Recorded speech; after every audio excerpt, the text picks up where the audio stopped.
2021, année charnière ou pas, aujourd'hui je vais vous présenter 5 tendances sur les réseaux sociaux en 2021. Donc, je suis Laurent Laforge, cofondateur de Softeam Agency, une agence digitale et social media.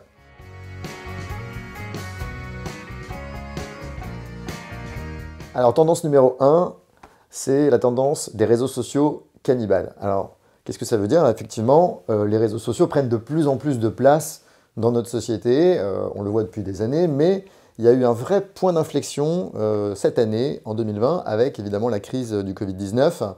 Par exemple, si on regarde les temps passés aujourd'hui sur les réseaux sociaux, eh bien, ils ont fortement augmenté. Alors, ils ont augmenté quasiment de 60% sur les 18-24 ans, mais ils ont aussi augmenté fortement d'une proportion un petit peu moindre sur d'autres tranches d'âge. Et donc, quand on a, par exemple, 45-50 ans, eh bien, on passe aussi plus de temps post-confinement sur les réseaux sociaux.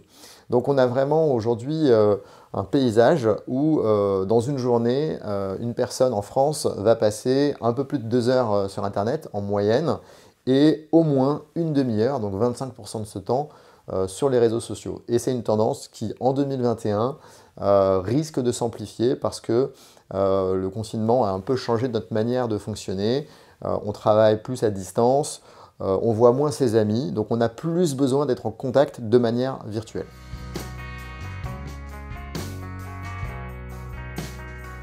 Alors, deuxième tendance, au niveau des plateformes, c'est-à-dire les différents réseaux sociaux sur lesquels on travaille. Alors cette tendance, c'est un peu le changement dans la continuité. Alors pourquoi le changement? Vous avez tous vu l'émergence de TikTok cette année. TikTok en France, c'est 13 millions d'utilisateurs. C'est un temps moyen passé sur l'application de 66 minutes par utilisateur. Chaque utilisateur va l'ouvrir 12 fois en moyenne, donc c'est un succès fulgurant dans le monde, mais aussi en France. Et puis il y a aussi d'autres réseaux qui ont tiré leur épingle du jeu suite au confinement, et notamment Twitch, le réseau de streaming de jeux vidéo. Alors déjà, en début 2019, il y avait eu le grand débat qui avait été organisé par le gouvernement sur Twitch avec des jeunes. Donc on avait vu Édouard Philippe débarquer sur Twitch. Et cette année, Twitch a cru d'à peu près 60% en termes d'audience. Donc c'est vraiment considérable et ça va probablement se renforcer l'année prochaine. En parallèle, on a d'autres petits réseaux qui émergent depuis quelques années, qui continuent de se renforcer, comme par exemple Discord ou Telegram.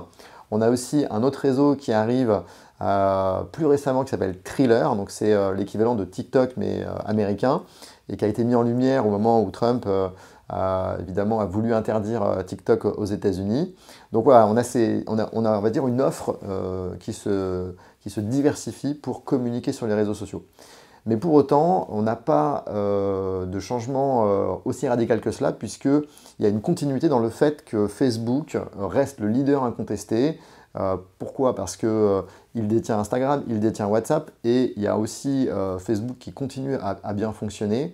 Et donc, aujourd'hui, Facebook peut annoncer 2,5 milliards d'utilisateurs actifs quotidiens, ce qui est considérable.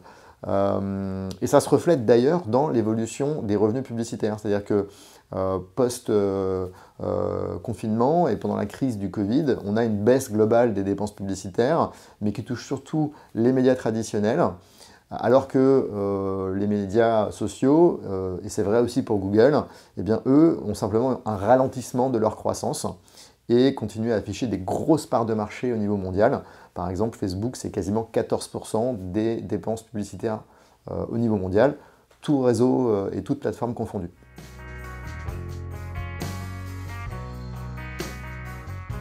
Alors, troisième tendance, je l'ai intitulée No filter, no bullshit. Alors, aussi bien sur le fond que sur la forme. Pourquoi? Parce que aujourd'hui, on est dans un environnement où il y a depuis longtemps un vrai rejet de la publicité. Il va y avoir la campagne présidentielle française l'année prochaine et on est dans un environnement où sur les réseaux sociaux, il y a énormément de fake news qui circulent. Donc du coup, pour les internautes, c'est très déstabilisant parce que c'est de plus en plus difficile de savoir ce qui est vrai et ce qui est faux. Et donc les marques, elles aussi, peuvent être, on va dire, jetées avec l'eau du bain quand à un moment donné, on a l'impression que nos flux sont saturés d'informations qu'on n'arrive plus à décoder. Donc le no bullshit, ça veut dire quoi? Ça veut dire qu'il faut être capable d'être transparent quand on est une marque, il faut être authentique, il ne faut pas vendre du rêve si si on sublime des choses qui n'existent pas, voilà, il faut rester fidèle à ses valeurs et pragmatique par rapport aux besoins des internautes. Et donc ça c'est vraiment extrêmement important, ça va se renforcer vraiment en 2021. Ça, c'est sur le fond, mais ça se traduit aussi dans la forme. C'est-à-dire que quand on voit les formes qui fonctionnent bien, et notamment sur TikTok, on voit que c'est surtout des formes qui sont très naturelles, prises sur le vif. Il n'y a pas de volonté d'enjoliver la forme. On est sur de la spontanéité. Voilà. Les internautes ont besoin de cette forme aussi. Ils en ont un petit peu assez, des photos sans cesse retouchées. Alors c'est très vrai dans la mode et dans la beauté, mais c'est vrai dans tous les domaines. On a envie de choses qui sont vraies.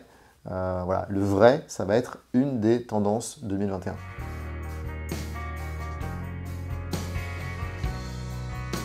Alors quatrième tendance, content for good.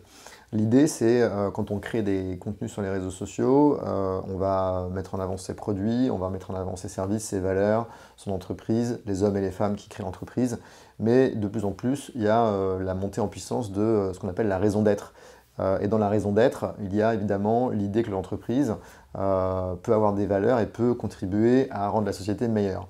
Et donc, Content for Good, c'est par exemple Ben & Jerry's qui décide de prendre la parole pour indiquer qu'ils sont engagés dans une lutte pour limiter les effets du changement climatique.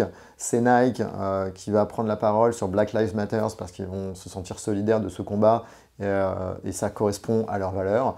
Voilà, donc il y a cette idée effectivement on va dire, d'épouser ou de faire écho aux changements et aux évolutions de la société. Évidemment, la condition sine qua non, c'est que ça doit rester bien sûr une démarche qui est conforme aux valeurs de l'entreprise et une démarche authentique et sincère. Il ne faut pas travestir, il ne faut pas donner l'impression qu'on surfe en fait sur une vague qui n'est pas la vague adaptée à l'entreprise.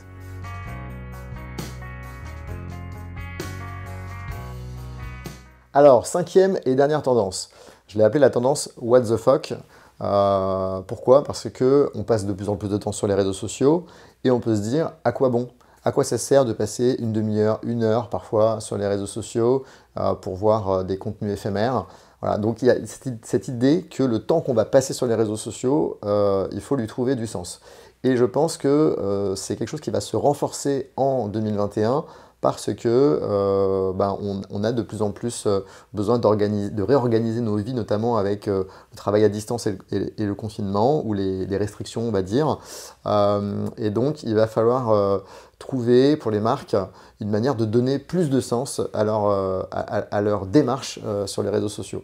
Alors, je vous donne un exemple, nous, qu'on a mis en pratique pour un de nos clients qui est Nature Active, qui est une marque du groupe Pierre Fabre. On a testé pendant le confinement le fait de proposer aux clients et aux fans de la marque de nous envoyer des photos de leur jardin, donc des plantes et des fleurs qui sont dans leur jardin, pour créer une sorte de jardin numérique. Et on s'est rendu compte que de manière assez spontanée, on avait des échanges entre nos fans sur le fait de trouver que telle plante s'appelle comme ça.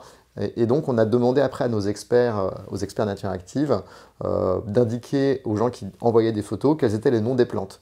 Et aujourd'hui, on a continué à faire cette démarche régulièrement avec des posts de ce type-là, et les personnes se répondent entre elles. Donc, on a créé un lien communautaire, non pas de la marque à nos fans uniquement, mais aussi à nos fans entre eux. Et je pense que ça va être vraiment un défi pour les marques aujourd'hui, de trouver le sens de leur démarche. Et pour moi, le sens, c'est surtout de réussir à créer une communauté de gens qui partagent une même passion.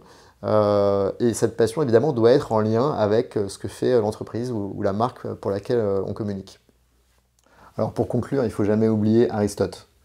Vous savez, Aristote, il a dit « l'homme est un animal social ».